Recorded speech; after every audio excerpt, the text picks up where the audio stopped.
convido você, irmão, a abrir a sua Bíblia no Salmo de número 129. Livro dos Salmos, Salmo de número 129. Nós vamos ler aí todo o Salmo, nessa sequência, que estamos fazendo dos cânticos de romagem. Hoje chegamos, então, nesse cântico de romagem, denominado aí o Salmo 129. Eu vou ler, os irmãos acompanham a leitura que farei deste salmo. Um salmo anônimo, diz assim: Muitas vezes me angustiaram desde a minha mocidade. Israel que o diga. Desde a minha mocidade me angustiaram, todavia não prevaleceram contra mim. Sobre o meu dorso lavraram os aradores. Nele abriram longos sulcos. Mas o Senhor é justo, cortou as cordas dos ímpios. Sejam envergonhados e repelidos todos os que aborrecem a Sião. Sejam como a erva dos telhados que seca antes de florescer, com a qual não enche a mão o ceifeiro, e nem os braços o que ata os feixes. E também os que passam não dizem: a bênção do Senhor seja convosco. Nós vos abençoamos em nome do Senhor. Vamos orar mais uma vez. Curva a sua cabeça aí onde você estiver. Leve seu pensamento a Deus. Oremos. Ó Pai querido, nós bendizemos ao Senhor, te damos graças mais uma vez. E agora, quando lemos a tua palavra com o objetivo de estudá-la, clamamos para que o Senhor, através do teu Santo Espírito que habita em nós, nos ilumine e nos edifique. Que o Senhor mesmo nos conduza, nos ajude e que possamos compreender um pouquinho mais da tua vontade. É o que nós clamamos no nome santo, poderoso de Jesus Cristo. Amém. Amém. Nós temos visto então, irmãos, nessa sequência de salmos, dos salmos de romagem, que esses salmos que eram usados pelo povo de Israel enquanto saíam das suas tribos, das suas casas em direção a Jerusalém, em especial Jerusalém, para adorar ao Senhor nas festas judaicas, nas festas solenes, eles usavam esses cânticos enquanto da caminhada. E esses cânticos expressam os sentimentos mais profundos da alma do ser humano. Nós já vimos que esse salmo fala da angústia, esse salmo fala dos medos, fala também da alegria, da satisfação em estar junto com os irmãos, fala também do alívio, do socorro e do amparo do Senhor.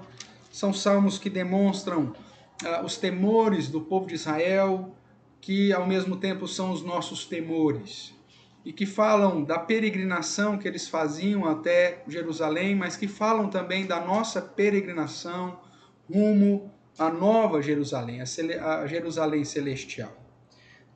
Nós vimos também nesses salmos a expressão de gratidão, de louvor, de alegria ao Senhor pela restauração, e temos visto também expressões relacionadas à confiança na provisão do Senhor, a confiança no cuidado, na manutenção da fidelidade, da fé, da obediência ao Senhor. E agora nós chegamos aqui no Salmo 129, um salmo, como eu disse, um salmo anônimo, mas que expressa, através dessa poesia judaica, a realidade de Israel. Ele usa nessa poesia, nesse cântico, a realidade de Israel, que desde quando começou, desde o início do povo de Israel, sempre sofreu, sempre foi alvo dos inimigos, prevalecendo contra eles. Nesse salmo, então, essa expressão é dita. Verso 2 diz: desde a minha mocidade. Não está referindo simplesmente à idade do salmista, mas nessa poesia aponta para a realidade do início do povo de Israel. Me angustiaram, todavia não prevaleceram contra mim. Então é um salmo que apresenta toda essa luta do povo de Israel, nessa caminhada, nessa peregrinação que Deus havia chamado. E aí a pergunta que surge diante de um salmo que inclusive aponta para algumas situações imprecatórias, ou seja, o próprio salmista clamando para que Deus não permita que os ímpios sejam bem-sucedidos, mas que o próprio Deus faça com que eles sejam envergonhados, repelidos, que eles sejam como erva que nasce no telhado, né, que seca logo, ou seja, que não tem um futuro. Um salmo que apresenta uma expressão, então, do povo de Israel em favor de que Deus se levante para ser justiça e aplicar a sua ira contra os inimigos de Sião, aqueles que aborrecem a Sião. Então a pergunta que surge é: qual que deve ser a nossa postura de crente diante do opressor, diante daquele que se levanta contra as coisas de Deus e diante do sofrimento produzido por aqueles que não temem a Deus ou que são ímpios? Como que deveria ou como deve ser a nossa postura?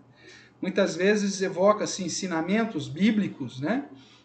Como o oferecer a outra face, o ensinamento de Jesus, claro, de amar os nossos inimigos, posturas apresentadas pelo apóstolo Paulo de não vos vingueis a vós mesmos, ou a ira do homem não produz a justiça de Deus, nas cartas gerais. São vários ensinamentos que nos apontam para uma postura muito mais de busca pela paz, de busca pela harmonia, ao invés de clamar pela ira, pela aplicação da justiça, pela ação do Senhor em favor da nossa manutenção, da nossa segurança e do livramento que muitas vezes o ímpio nos impõe.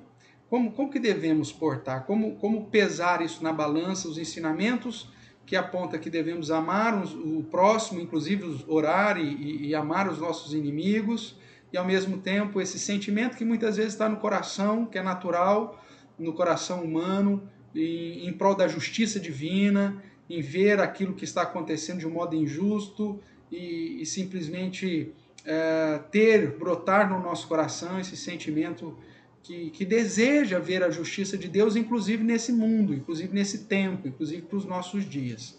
Como equilibrar isso, né? O que fazer?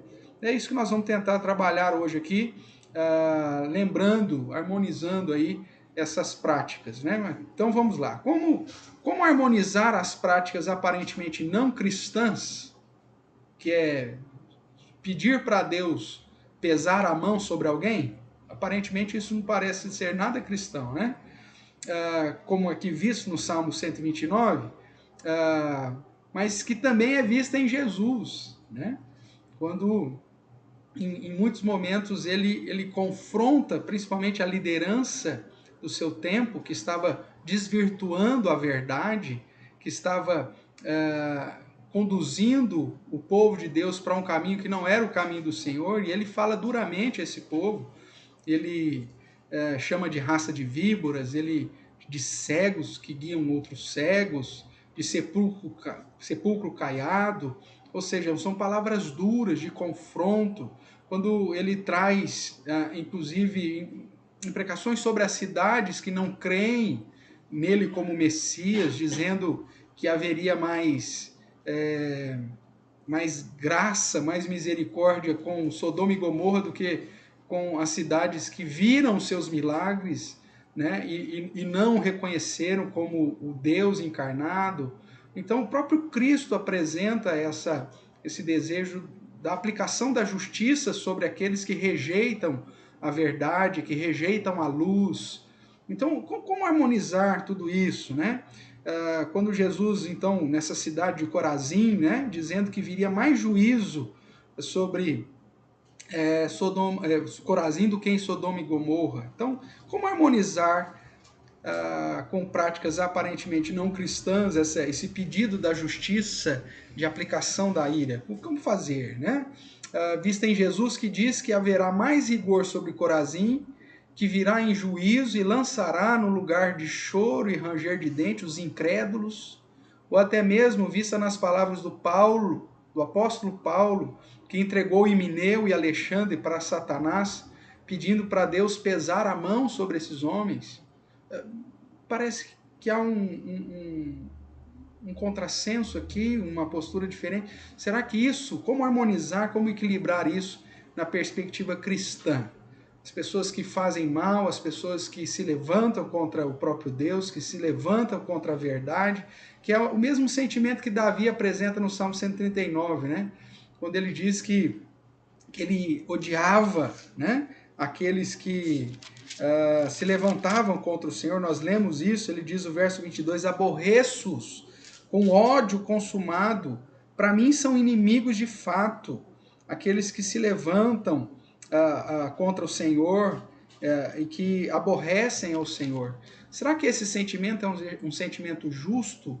Será que esse sentimento de se levantar contra o ímpio, esse sentimento de clamar ao Senhor para aplicar a sua justiça sobre aqueles que o aborrecem, de aplicar a sua justiça sobre aqueles que se levantam contra práticas da verdade, da luz, como que nós devemos viver e pensar nisso? Obviamente nós vimos que a própria palavra de Deus apresenta esse fato, tanto no Antigo Testamento, como em Jesus, e até mesmo nos ensinos do apóstolo Paulo. Mas vamos caminhar um pouquinho. Nós temos vários textos que apontam para essa realidade, né? Chamado imprecatório, que é solicitar que Deus venha agir sobre aqueles que se levantam contra a verdade ou que agem de modo ímpio e que se levantam contra os justos ou aqueles que querem fazer a obra do Senhor como deve ser. Temos aí vários textos que está, vou até colocar aqui na tela um pouquinho maior para você acompanhar, e que eu separei para você. Nós vamos lê-los rapidamente, ou pelo menos mencionar alguns deles, iniciando aí no Salmo 55, o verso é de número 15. Um outro salmo de Davi nos é dito assim, no verso 15, o pedido de Davi, né? A morte os assalte e vivos desçam a cova, porque há maldade nas suas moradas e no seu íntimo. E o verso 16, eu, porém, invocarei a Deus e o Senhor me salvará. Então veja que Davi, nas suas palavras, pede a morte, e não uma morte qualquer, mas uma morte terrível, né? Para que eles desçam a cova ainda vivos, aqueles que têm maldade contra o Senhor. Ainda no Salmo 58, outro salmo de Davi, no verso 10, ele diz assim, alegrar-se-á o justo quando vir a vingança, banharás os pés no sangue do ímpio. Veja que ele demonstra um desejo de ver a aplicação do juízo e da justiça de Deus sobre aqueles que se levantam contra o próprio Deus e contra o povo de Deus, de modo que eles morram, né? No Salmo ainda 109, um outro texto, a partir do verso 9, nós vemos mais uma vez um exemplo de um salmo imprecatório, né, solicitando a ação de Deus em castigar e punir e aplicar a sua ira sobre o ímpio. Ele vai dizer assim, também Davi, imprecações contra os inimigos. Ele diz, fiquem órfãos os seus filhos e viúva a sua esposa. Andem errantes os seus filhos e mendiguem, e sejam expulsos das ruínas das suas casas. De tudo o que tem, lance mão o usurário, e do fruto do seu trabalho, esbulhem-nos os estranhos. Ninguém tenha misericórdia dele, nem haja quem se compadeça dos seus órfãos. Desapareça a sua posteridade, e na seguinte geração se extingua o seu nome. Veja que tema difícil esse que nós estamos trabalhando hoje, né, irmãos? Tratar com essa realidade da imprecação sobre aqueles que se levantam contra o Senhor ou contra aquilo que é justo, que é verdadeiro e que é digno da palavra do Senhor. Mas nós vemos Davi, de um modo especial, fazendo isso nas suas canções. É lógico que são cânticos, né? Então estão carregados aí de emoções, mas que apontam para um sentimento verdadeiro no seu coração. Além disso, nós temos outros exemplos no Novo Testamento. Vamos dar uma olhadinha lá nesse Novo Testamento. 1 Timóteo, capítulo 1, o verso de número 2. 1 Timóteo, capítulo 1, o verso 2. Nós temos aqui Paulo pedindo a Timóteo, verdadeiro filho na fé, graça, misericórdia e paz da parte de Deus e de Cristo Jesus, nosso Senhor. Até aqui tudo bem, né? Nós vemos ele cuidando, pedindo para que Deus abençoe o justo. E agora compare com o capítulo 4, nós vemos no verso ainda 1, né? Ele falando no capítulo 4, ora, o Espírito afirma expressamente que nos últimos tempos alguns apostatarão da fé por obedecerem a espíritos enganadores, a ensinos de demônios. E no verso que está citado aí, o 14, nós vemos que Paulo pede para que Timóteo não despreze o ensinamento, né, que recebe da leitura, e muito menos negligencie o que ele recebeu com imposição de mãos, fortalecendo. E aí, no verso 16 diz, tem cuidado de ti mesmo e da doutrina. E nesse mesmo texto que ele apresenta esse cuidado para com o justo, no caso Timóteo, ele entrega Himeneu e Alexandre, né? Voltando aí para o capítulo 1 de Timóteo, capítulo 18, é dito assim, este é o dever que te encarrego, ó filho Timóteo, segundo as profecias de que antecipadamente fostes objeto. Combate, firmado nelas o bom combate, mantendo a boa consciência, porquanto alguns, tendo rejeitado a boa consciência, vieram a naufragar na fé. E aí ele cita, e dentre esses se contam Himeneu e Alexandre, os quais entreguei a Satanás, com objetivo claro, né, para serem castigados, a fim de não mais blasfemarem. Veja que há uma postura em Paulo de clamar pela bênção do justo, no caso de Timóteo, mas ao mesmo tempo de solicitar a aplicação do juízo e da justiça sobre aqueles que desprezam a verdade e que naufragaram na fé e que pelo contexto estavam se opondo à sã doutrina. Veja, mais uma vez, né, a dificuldade desse tema e de equilibrar essas posturas para entender um verdadeiro cristianismo, cristianismo bíblico, e não, muitas vezes, uma prática que está muito mais pautada numa realidade contemporânea do que do ensinamento verdadeiramente cristão. Lucas ainda capítulo 9, vamos lá para o Evangelho, o verso de número 5, dentro das instruções que Jesus dá aos 12 para pregar o Evangelho, para levar a salvação através da pregação do Evangelho. No capítulo 9, o verso 4 vai dizer, na casa em que entrardes, ali permanecerei e dali saireis.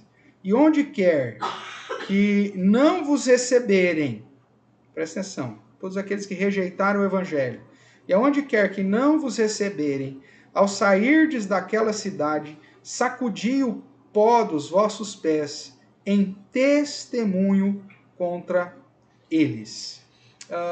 Veja que o próprio Senhor Jesus indica que aqueles que rejeitam o Evangelho são passíveis de serem deixados de lado, preteridos da bênção, e que o próprio Cristo disse, nós já citamos, quando fala sobre as cidades impenitentes, que haverá maior peso no juízo para essas cidades que viram seus milagres e assim não o reconheceram e não acreditaram neles. No texto de Mateus capítulo 7,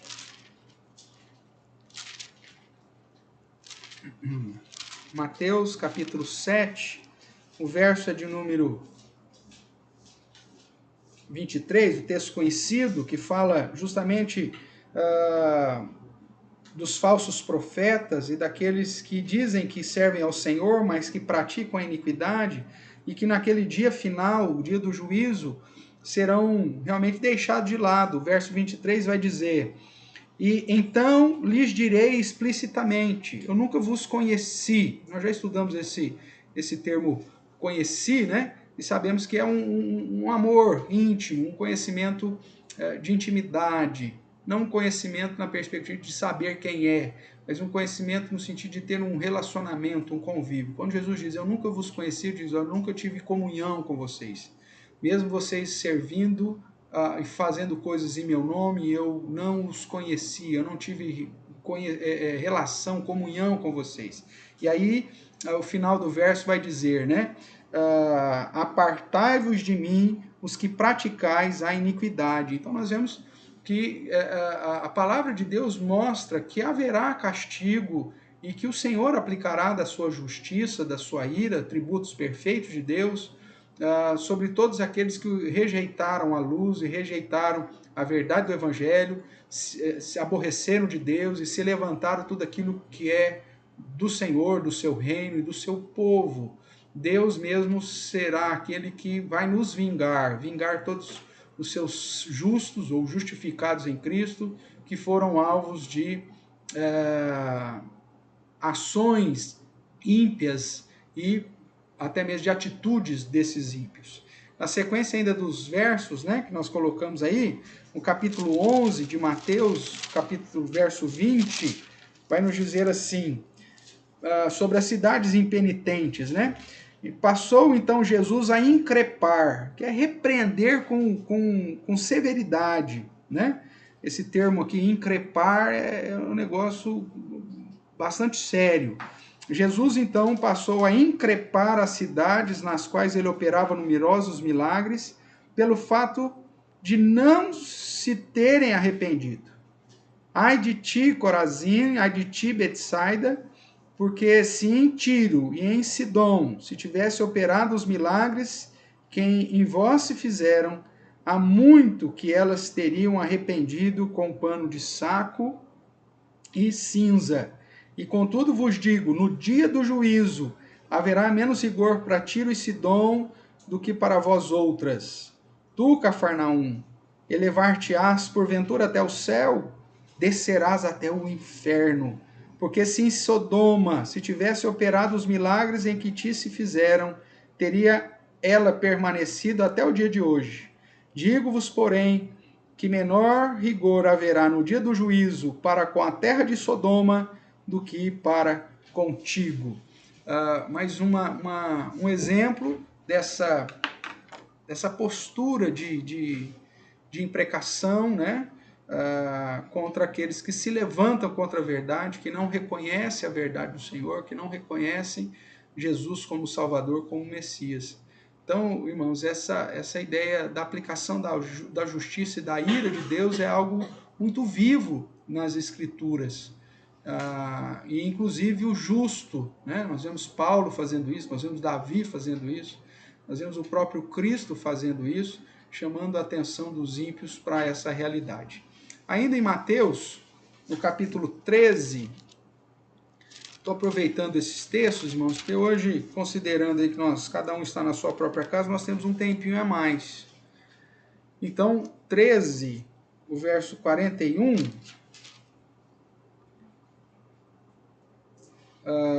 quando nós estamos aqui na explicação de várias parábolas, o verso 41 e 42 diz: mandará o Filho do Homem os seus anjos, que ajuntarão do seu reino todos os escândalos e os que praticam a iniquidade, e os lançarão na fornalha acesa. Ali haverá choro e ranger de dentes. Nós vemos, portanto, irmãos, essa realidade do juízo, da aplicação da justiça, da ira de Deus sobre os ímpios. No capítulo 25, que é justamente o capítulo que vai nos falar a respeito ainda da sequência do sermão profético, do sermão escatológico de Jesus, lá no capítulo 25, verso 41, Jesus diz: então o rei dirá também aos que estiverem à sua esquerda: apartai-vos de mim, malditos, para o fogo eterno, preparado para o diabo e seus anjos. Então há uma realidade apresentada no Evangelho, nas palavras do próprio Cristo, dessa realidade da aplicação do juízo e da justiça. Nós vemos Paulo chamando a atenção, inclusive no seu contexto, fazendo votos imprecatórios contra aqueles que se levantaram contra o Evangelho, aqueles que apostataram da fé e aqueles que agiram como falsos profetas ou falsos mestres. Ainda, finalizando esses textos, vamos dar uma olhadinha lá em Apocalipse, Apocalipse capítulo 6.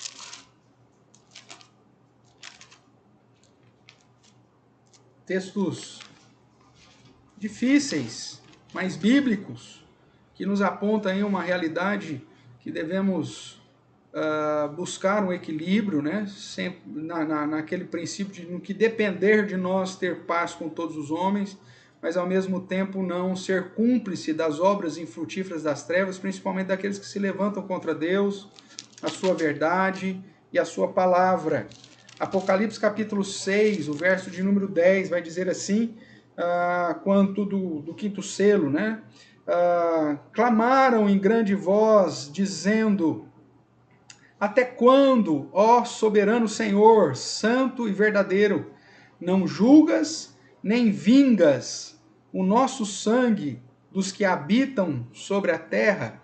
Veja que interessante, na visão que João tem daqueles que já estão na presença do Senhor, né, debaixo do altar, as almas dos que morreram por causa da palavra de Deus e por causa do testemunho, ou seja, as almas dos crentes. Veja aí o verso 9. Quando ele abriu o quinto selo, eu vi debaixo do altar as almas daqueles que tinham sido mortos por causa da palavra de Deus e por causa do testemunho que sustentavam. A ideia da palavra de Deus apontando para os que morreram de modo fiel no Antigo Testamento e o testemunho de Jesus, por isso que nós somos chamados para sermos testemunhas de Jesus, né? Recebereis poder ao descer sobre vós o Espírito Santo e sereis minhas testemunhas. Então aqueles que são testemunhas são os crentes. Aqueles que foram fiéis à palavra do Senhor é uma expressão que aponta para os fiéis do Antigo Testamento. Então João tem a visão aqui das almas dos crentes do Antigo Testamento, do Novo Testamento, que estão ali debaixo do trono do Senhor, aguardando o dia final, aguardando a inauguração do estado final, a ressurreição, o juízo e tudo mais. E diz no Apocalipse que os próprios crentes, as almas desses crentes lá no céu, no contexto de estar diante do trono do Senhor, pede: Senhor, até quando? Quando que o Senhor vai julgar? Quando que o Senhor vai vingar o nosso sangue? Até quando? Diz aí o verso de número 10. Ó soberano Senhor, santo e verdadeiro, não julgas e nem vingas o nosso sangue dos que habitam sobre a terra. Então veja que, num contexto já celeste, nós vemos essa imprecação sendo apresentada para o Senhor. Senhor, o Senhor não vai aplicar a justiça sobre os ímpios, o Senhor não vai vingar a morte dos seus santos, o Senhor não vai aplicar o juízo sobre aqueles que se levantaram contra a palavra, que rejeitaram, ou que agiram de modo ímpio, mesmo em teu nome, mas praticavam a impiedade, trazendo, se opondo à sã doutrina e trazendo prejuízo para o teu reino e para a tua igreja. O Senhor não vai fazer nada. E a resposta que nós vemos na sequência, né? Diz assim o verso 11: então a cada um deles foi dada uma vestidura branca, e lhes disseram que repousassem ainda por pouco tempo, até que também se completasse o número dos seus conservos e seus irmãos que iam ser mortos, igualmente eles foram. Então a resposta é para que eles aguardassem o tempo para se completar o número dos eleitos. E o último texto aí da nossa sequência, Apocalipse 18, verso de número 20. Apocalipse capítulo 18, o verso é de número 20. Que é uma resposta definitiva ainda a esse contexto de Apocalipse 6, né? onde você tem a queda da Babilônia, que simboliza o mundo, né? E diz assim: exultai sobre ela, ó céus, e vós, santos, apóstolos e profetas, porque Deus contra ela julgou a vossa causa. Então nós vemos aí o registro definitivo de que Deus aplicará a sua justiça sobre todos os ímpios e sobre todos aqueles que amaram mais o mundo e que foram seduzidos pela Babilônia, pela prostituta, e, consequentemente, viveram a sua vida de acordo com o seu próprio coração, satisfazendo os seus próprios desejos, rejeitando a palavra, rejeitando a vida com Deus. Então, o último verso que nós lemos aponta para algo definitivo: Deus aplicará o juízo. Irmãos, um assunto difícil, não é fácil, mas que aponta para uma realidade bíblica, onde nós temos o ensinamento de Jesus, que no que depender de nós devemos dar a outra face, andar a segunda milha, amar os nossos inimigos, orar por eles, mas que ao mesmo tempo mostra que não podemos, em nosso coração em especial, nos tornarmos cúmplices das obras infrutíferas dessas trevas e nem mesmo nos tornarmos mudos diante da impiedade e diante da injustiça desse mundo. Então, um assunto tanto difícil, né? Como diria alguns, como que nós temos que lidar com essa situação? Estudando cada coisa segundo o seu contexto, né? Então, como alguns diriam, uma coisa é uma coisa, outra coisa é outra coisa, ou seja, o ensinamento de amar os inimigos está dentro de um contexto, a situação de não aceitar a impiedade, a injustiça, também está dentro de outro contexto. Então, na cosmovisão judaico-cristã, nós devemos agir em busca da paz no que depender de nós. Tudo para a glória de Deus. Orar pelos nossos inimigos, anunciar a palavra de Deus, agir de modo justo, até mesmo absorver o prejuízo em prol do evangelho. Porém, isso não nos proíbe de clamar para Deus agir em favor do seu povo, vingar o seu povo, inclusive nesse mundo. Então, vou repetir essa última frase, né? Essa última parágrafo. Na cosmovisão judaico-cristã, nós devemos agir em busca da paz, no que depender de nós. Tudo para a glória de Deus. Nós devemos orar pelos nossos inimigos, anunciar a palavra de Deus, agir de modo justo e até mesmo absorver o prejuízo em prol do evangelho. Porém, isso não nos proíbe de clamar a Deus para que ele haja em favor do seu povo e venha vingar o seu povo, inclusive nesse mundo, aplicar a sua justiça e a sua ira sobre o ímpio. Nesse sentido, voltando agora para o Salmo 129, que é o texto que nos conduziu aí nessa odisseia, né? Desses vários textos aí para compreendermos um pouco mais a ideia dessa prática de imprecatória.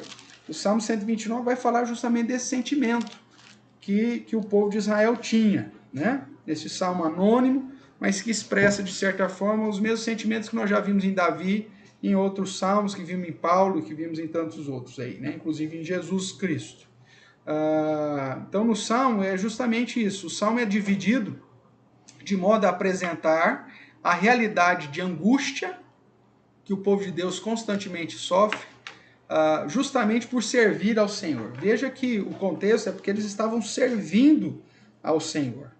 É porque eles estavam seguindo o padrão de fazer a vontade do Senhor.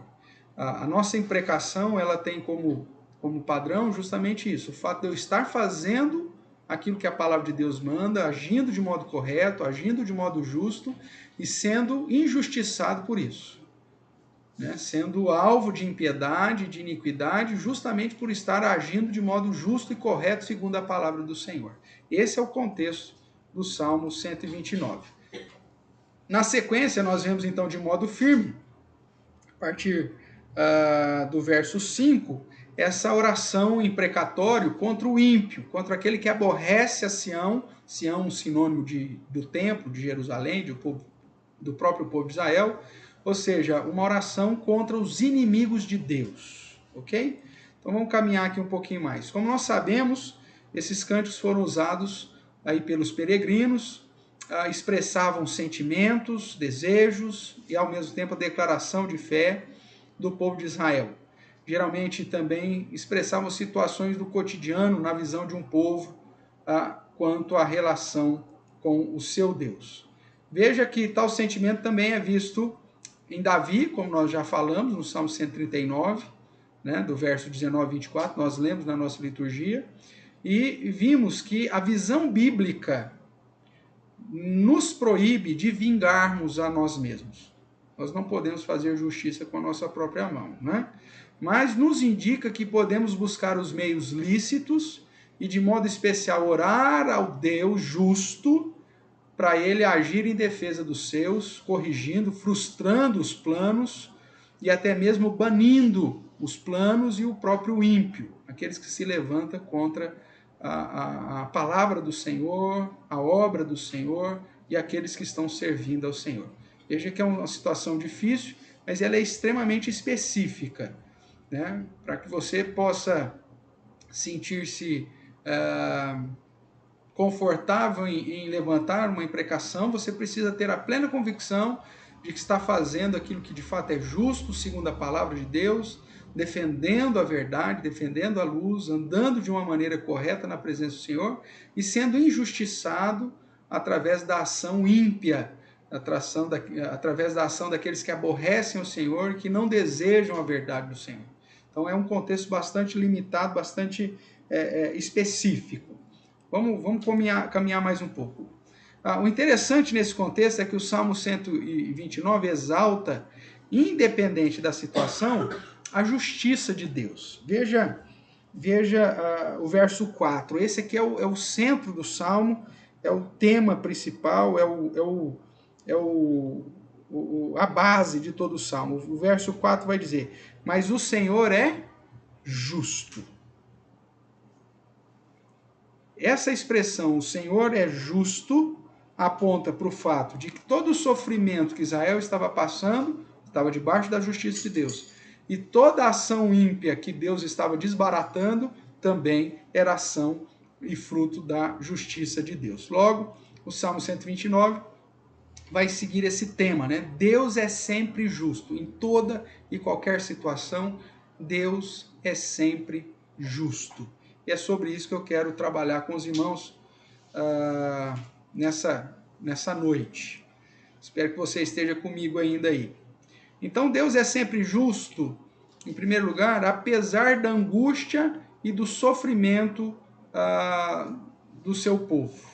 Ok? Deus é sempre justo, apesar da angústia e do sofrimento do seu povo. Vamos ver que sentido. Ele começa o Salmo dizendo: muitas vezes me angustiaram, desde a minha mocidade. Israel que o diga. Desde a minha mocidade me angustiaram, todavia não prevaleceram contra mim. Então, a angústia que o povo de Israel estava sofrendo desde o início do seu caminhar, né, o sofrimento que o povo estava passando, tudo isso ainda está debaixo da justiça de Deus. Deus é sempre justo. Deus é justo apesar da angústia e sofrimento do seu povo. O fato do povo de Deus passar por necessidades, por angústia, por desprezo, até mesmo por momentos aí onde o ímpio se levanta contra ela, são situações que o povo está sujeito a passar e não faz de Deus um Deus injusto. Deus continua sendo justo mesmo e apesar da angústia e sofrimento do seu povo. O Salmo retrata, portanto, o sofrimento do povo de Deus desde o seu início, né? Vamos relembrar aqui a escravidão no Egito, o domínio em vários momentos dos povos vizinhos, né? Os moabitas, os assírios, os próprios sírios, o exílio babilônico, o exílio medo-persa, o exílio grego-macedônio, depois o exílio romano, ou o domínio romano, tudo isso aponta para sofrimentos. Desde o começo, e esses sofrimentos continuam. O povo de Deus ainda continua sendo angustiado hoje. Não é fácil andar, viver de uma perspectiva de ser servo fiel. Né? O fato de andar na presença de Deus nos coloca em situações em que as pessoas se levantarão contra nós. O próprio Jesus disse isso. Mas o que o Salmo 129 nos apresenta é que em todas as situações de angústias que possamos passar, até de opressão e tribulação, Deus continua sendo justo. Deus continua sendo justo. A perseguição e sofrimento fazem parte da vida do crente, né? Todos os que querem viver piedosamente serão alvos da tribulação. É assim que Paulo diz a Timóteo, lá em 2 Timóteo, capítulo 3, verso 12, nos é dito assim: ora, todos quantos querem viver piedosamente em Cristo Jesus serão perseguidos. Né? O próprio Jesus disse que nós teríamos aflição, ou passaríamos por aflições nesse mundo. E Deus continua justo. Esta é a expressão máxima do Salmo 129. Israel sofreu, os ímpios se levantaram, estavam sendo angustiados, estavam passando sobre eles com aradores. Né? A figura que o Salmo apresenta é que o dorso, as costas, né, foram passados arados nas costas, e aquele arado foram abrindo longos sulcos. Ou seja, imagine a dor, né, que essa expressão poética que apresenta o fato do sofrimento que esse povo sentiu na pele, mas Deus continuava sendo justo. Então o Salmo nos ensina que apesar de todas as situações adversas, e até mesmo quando o ímpio se levanta contra nós, apesar de todo o sofrimento, Deus continua sendo justo. Caminhando aí no Salmo 129, nós vemos que Deus é justo porque Ele promove o escape para o seu povo. Volte os olhos lá para o Salmo 129, o verso, final do verso 2, que é dito assim: todavia não prevaleceram contra mim. Todavia não prevaleceram contra mim. E o final do verso 4 vai dizer, o verso 4 diz: mas o Senhor é justo, cortou as cordas dos ímpios, ou seja, as rédeas, é como a figura de que os ímpios estavam dominando o povo com cordas, com rédeas, dirigindo esse povo e fazendo sofrer, né, chicoteando, fazendo sofrer, e Deus vem e promove o escape. Deus não permite que esse povo prevaleça contra Israel. Deus não permite que esse ímpio continue domando Israel. Ele corta a corda. E aí nós vemos a ação de Deus em preservar o seu povo, justamente porque ele é justo. E ele promove o escape para o seu povo. Então, Deus, em sua graça, é socorro bem presente nas tribulações. Foi o que nós vimos lá no Salmo 46, né? As situações adversas vêm, mas nos momentos das situações adversas, Deus age. Ele é um socorro presente nas tribulações. Ele não, ele não nos livra das tribulações, mas ele nos livra nas tribulações. Né? Eu sempre gosto de falar isso, que Deus não livrou Daniel da cova dos leões, mas Deus livrou ele nas covas. Deus não livrou Sadraque, Mesaque e Abednego da fornalha, mas Deus livrou dentro da fornalha. Então, a justiça de Deus, mesmo que permita que o sofrimento, que a amargura, a angústia venha sobre o povo dele, ele promove o escape para o seu povo. É assim que Deus preservou o povo de Israel desde sempre, é assim que Deus tem preservado a sua igreja desde sempre, e é assim que Deus vai preservar até o dia final. Mesmo que na sua soberania, no cumprimento dos seus propósitos eternos, ele permita a opressão dos ímpios, no tempo certo, ele provê o livramento. Ainda no mesmo texto de Timóteo, 2 Timóteo capítulo 3, o verso 13, ele vai dizer que ele vai aplicar a sua justiça. Né? O verso 12 que nós lemos, todos quantos querem viver piedosamente em Cristo serão perseguidos, mas os homens perversos e impostores irão de mal a pior, enganando e sendo enganados. Deus, inclusive, vai nos conduzir aí para ver a situação dos livramentos. Né? E talvez o texto mais clássico em relação a esse prover o escape é o texto de Coríntios, né? 1 Coríntios capítulo 10, verso 13, quando diz: não vos sobreveio tentação que não fosse humana, mas Deus é fiel, e não permitirá que sejais tentados além das vossas forças. Pelo contrário, juntamente com a tentação, vos proverá livramento, de sorte que a possais suportar. Nosso Deus é justo porque Ele promove o livramento, o escape para o seu povo. Deus permanece justo, cuidando dos seus, amparando os seus e livrando-os, dando escape para o seu povo. E a terceira, voltando ainda lá para o texto de Salmos, né? 129, o terceiro ponto aí que mostra que Deus é justo porque Ele limita a ação do ímpio em resposta àqueles que foram justificados, ok?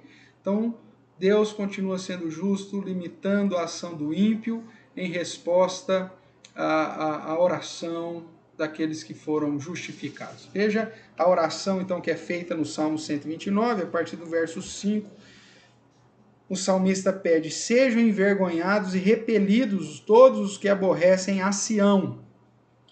Seja como a erva dos telhados, que seca antes de florescer, e aí que não enche a mão do ceifeiro, que nem os braços ata os feixes, ou seja, que não produz muita coisa, e que sobre eles ninguém digam, que a bênção do Senhor seja convosco, e nós os abençoamos em nome do Senhor. Que eles não sejam alvos dessa bênção, né? Mas que sim sejam limitados.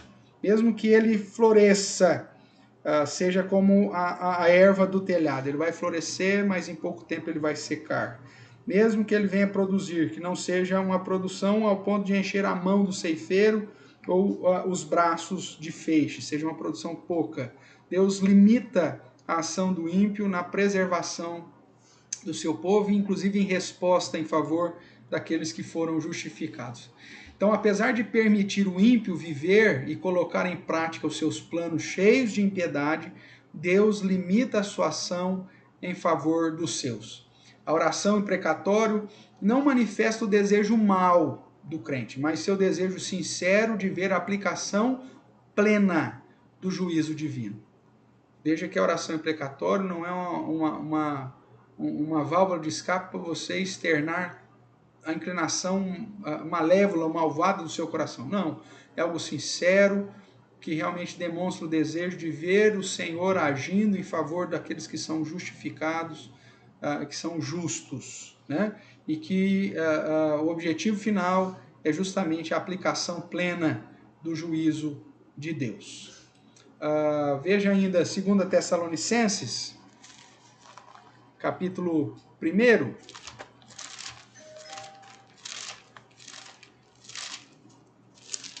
2 Tessalonicenses, capítulo 1, o verso de número 13 em diante.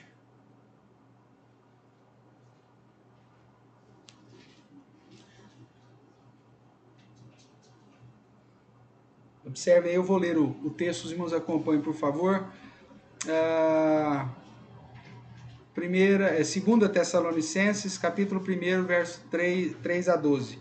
Irmãos, cumpre-nos dar sempre graças a Deus no tocante a vós outros, como é justo, pois a vossa fé cresce sobremaneira e o vosso mútuo amor de uns para com os outros vai aumentando, a tal ponto que nós mesmos nos gloriamos de vós nas igrejas de Deus, à vista da vossa constância e fé em todas as vossas perseguições e nas tribulações que suportais. Veja aqui o exemplo da igreja de Tessalônica, uma igreja fiel, com a fé crescente, um amor mútuo que estava aumentando e que justamente estavam suportando as perseguições e as tribulações. E ele vai continuar dizendo, sinal evidente do reto juízo de Deus, né, da justiça de Deus, de que Deus é justo, para que sejais considerados dignos do reino de Deus. Então Deus permite que o ímpio venha muitas vezes sobre nós, e nós somos amargurados, injustiçados, e Deus continua sendo justo, de modo que sejamos, testemunhemos a respeito da nossa fidelidade, o nosso amor a Deus, né? E isso, o nome de Deus seja exaltado, pelo com efeito estáis sofrendo. O verso 6 diz, se de fato é justo para com Deus que ele dê em paga tribulação aos que vos atribulam. E aí você vê o retorno. Deus, se for justo da parte de Deus, Deus vai aplicar sobre aqueles que perseguem, atribulam o povo de Deus também de tal forma. E a vós outros que sois atribulados, alívio, o escape, né, que nós falamos, juntamente conosco, quando, mesmo que seja na perspectiva final, né, quando do céu se manifestar o Senhor Jesus com os anjos do seu poder, em chama de fogo, tomando vingança contra os que não conhecem a Deus, o conhecer que você sabe, essa de comunhão verdadeira com Deus, e contra os que não obedecem o evangelho do nosso Senhor Jesus. Estes sofrerão penalidade de eterna destruição, banidos da face do Senhor, da glória do seu poder, quando vier para ser glorificado nos seus santos, para ser glorificado naqueles que são justificados, e ser admirado em todos os que creram naquele dia, porquanto foi escrito entre vós o nosso testemunho. Por isso também não cessamos de orar por vós, para que o nosso Deus vos torne dignos da vossa vocação, ou da sua vocação, e cumpra com poder todo o propósito de bondade e obra de fé, a fim de que o nome do nosso Senhor Jesus seja glorificado em vós, e vós nele, segundo a graça do nosso Deus e do Senhor Jesus Cristo. Então veja que Paulo sintetiza aqui o ensinamento que nós estamos trazendo hoje, pautado lá no Salmo 129, e em tantos outros textos que citamos aqui, mostrando que Deus é sempre justo, mesmo quando somos alvos dessa tribulação, dessa perseguição, das injustiças, da impiedade, Deus continua sendo justo. Deus continua sendo justo porque não permite que isso seja de um modo definitivo, e Deus continua sendo justo limitando a ação do ímpio, e inclusive preservando esses ímpios para a aplicação do juízo final, ok? Deus continua sendo justo. Concluindo, irmãos, voltando aqui para o Salmo 129, mesmo que você tenha sido alvo de injustiça, que os ímpios parecem estar prevalecendo, que no seu coração pode surgir o sentimento de clamar ao Senhor para aplicar a sua justiça e se fazer vingador em nosso lugar, nós temos amparo nas Escrituras para que isso aconteça, mas não devemos esquecer que, se assim o fizermos, devemos fazer com a plena convicção de que estamos na presença do Senhor, andando em justiça na presença do Senhor, ciente de que Ele é justo e de que os desejos do nosso coração precisam estar de acordo com a sua vontade. É nesse sentido que Davi então clama, Senhor, vê se há em mim algum caminho mau, guia-me pelo caminho eterno. Essa postura nós devemos ter, cientes de que, aí sim, no contexto final, né, de quando Jesus voltar, de aplicar o seu, inaugurar o estado final, aí sim, teremos a aplicação plena da sua justiça, cuidando, amparando, suprindo as necessidades dos justos e, ao mesmo tempo, aplicando de uma maneira clara, verdadeira, justa, também a sua justiça sobre os ímpios. O povo de Deus, quando cantava o Salmo 129, então estava exaltando o quão justo Deus é. Ele é justamente aquele que nos separou, que nos escolheu, que nos guardou, para que mesmo diante das dificuldades, ele permanece justo, mesmo diante da ação do ímpio, ele limita e permanece justo, e quando ele aplicar de um modo definitivo a sua vingança sobre aqueles que se levantaram contra a sua palavra, o seu testemunho, ele também permanecerá justo, inclusive mantendo-nos em Cristo Jesus e nos dando as promessas que recebemos em Cristo Jesus pelas obras que Jesus realizou em nós. O povo, então, ao cantar o Salmo 129, também lembrava que por conta da justiça divina, o mal não prevaleceria em definitivo. Externa, o Salmo 129 externa a certeza de que os ímpios um dia perecerão para todo sempre, frente à aplicação da justiça de Deus. Essa é a realidade que a palavra do Senhor, então, nos apresenta. O desejo do nosso coração, irmãos, é que devemos viver confiantemente de que servimos a um Deus justo, que apesar das lutas deste mundo, nos garante a certeza da aplicação da sua justiça, que vivamos de modo a transmitir a sua justiça através dos nossos atos e palavras, mas sem deixar de anunciar o juízo, inclusive clamando por ele, quando o nosso coração assim o desejar. Que possamos ser testemunhas fiéis, verdadeiros do Senhor diante de um mundo ímpio, de um mundo onde falsos profetas se levantam, onde os próprios ímpios se levantam contra a verdade, contra a palavra do Senhor e contra todos aqueles que querem verdadeiramente servir ao Senhor. Que possamos suportar toda e qualquer impiedade, na certeza de que o Senhor continua sendo justo sobre nós e continua a nos guardar e nos proteger, e que aplicará, em definitivo, da sua justiça também no dia final. Que Deus assim abençoe a sua vida. Amém?